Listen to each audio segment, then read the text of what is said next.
Use the Super General washing machine. Ensure that the switch is turned on. The washing machine switch is right up here.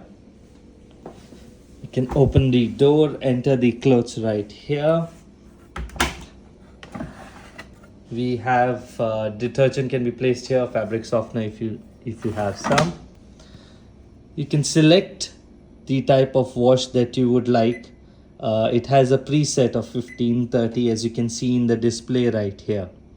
Okay, for a mix of clothing it has 1 hour 30 minutes, which includes the spin and rinse, and also includes the drain as well, and a dryer.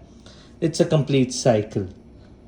All you need to do once you have selected it, if you'd like to add an additional rinse, you can add by increasing how many more rinses you would like. It will reflect onto the timer.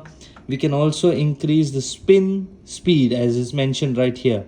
Preset, it will be set to 10,000. You can also keep reducing it 400, 600. It jumps in the 200s of spin cycle speeds. Once it's selected, you can just press start.